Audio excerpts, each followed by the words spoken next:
গত অক্টোবর হতে মার্চ পর্যন্ত নেট বিদেশি বিনিয়োগ এসছে মোট 756 মিলিয়ন মার্কিন ডলার। দেশে বিনিয়োগ বাড়ানো ও নতুন কর্মসংস্থান তৈরিতে আমাদের গুরুত্ব দিতেই হবে। তা না হলে এদেশকে আমরা যে স্থানে নিয়ে যেতে চাই সেখানে নিয়ে যাওয়া সম্ভব হবে না। বিনিয়োগ ও কর্মসংস্থানের ব্যাপারে রাজনৈতিক দল ও জনগণ আমাদের সর্বাত্মক সমর্থন করছেন। সকলের মধ্যে ব্যাপক আগ্রহ কৌতূহল আমাদের অনুপ্রেরণা যোগাচ্ছে। সংশ্লিষ্টদের সঙ্গে আলোচনা করে বিনিয়োগ পরিবেশ উন্নত করতে 30টি মূল সংস্কার কাজকে অগ্রাধিকার দেওয়া হয়েছে এবং ইতিমধ্যে 18টি সুপারিশ বাস্তবায়ন করা হয়েছে। বিনিয়োগ বান্ধব পরিবেশ গড়ে তুলতে এবং দেশি বিদেশি শিল্প প্রতিষ্ঠানের মধ্যে সংযোগ সৃষ্টি করতে আমরা সর্বোচ্চ চেষ্টা করে যাচ্ছি। গত অক্টোবর হতে মার্চ পর্যন্ত নেট বিদেশি বিনিয়োগ এসছে মোট 756 মিলিয়ন মার্কিন ডলার, অর্থাৎ প্রায় 9,247 কোটি টাকা। বাংলাদেশ ইনভেস্টমেন্ট সামিট 2025-এ নির্দিষ্ট খাতভিত্তিক সেশনের মাধ্যমে ব্যবসায়ী চেম্বার, ব্যাংক ও বেসরকারি খাতের অন্যান্য অংশীদারদের মধ্যে আলোচনা হয়েছে।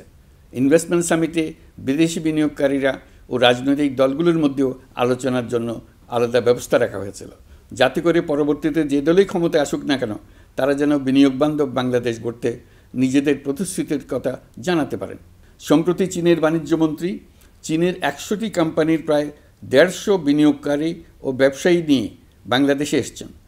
আমরা আশা করছি খুব দ্রুতই বড় আকারের বিদেশি বিনিয়োগ দেখতে পাব।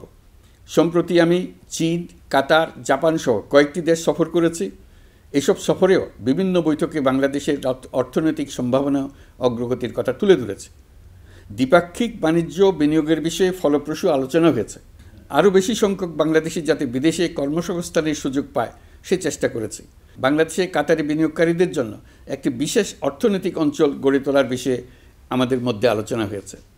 বাংলাদেশের লাখো লাখো ছেলেমেয়েরা মাদ্রাসায় পড়াশোনা করে, তাদের জন্য প্রযুক্তি শিক্ষা ও বিদেশি ভাষা শিক্ষা চালু করতে আমরা কাতার চ্যারিটির সাহায্য চেয়েছি। গত মাসে আমি জাপান সফরে গিয়েছিলাম। এই সফরে জাপানের প্রধানমন্ত্রী বাংলাদেশকে বাজেট সহায়তা ও রেলপথ উন্নয়নের জন্য 1 বিলিয়ন মার্কিন ডলারের ঋণ ঘোষণা করেছেন। দ্বিপাক্ষিক 3টি চুক্তিপত্র বিনিময় হয়েছে। এই সফরে দুই দেশের মধ্যে অর্থনৈতিক বিনিয়োগ ও অন্যান্য সহযোগিতার ক্ষেত্রে 6টি সমঝোতা স্মারক অর্থাৎ MOU স্বাক্ষর হয়েছে। বাংলাদেশের কর্মশক্তির দক্ষতা বৃদ্ধি এবং জাপানে তাদের কর্মসংস্থান সহজতর করার লক্ষ্যে জাপানের সঙ্গে আমরা 2টি সমঝোতা স্মারকে স্বাক্ষর করেছি। জাপানের শ্রমিক সংকট রয়েছে। আমরা আগামী 5 বছরে জাপানে 1 লক্ষ কর্মী পাঠানোর চুক্তি সই করেছি। এর চাইতে আরও বেশি শ্রমিক ক্রমাগতভাবে পাঠানোর আয়োজন করে এসেছি।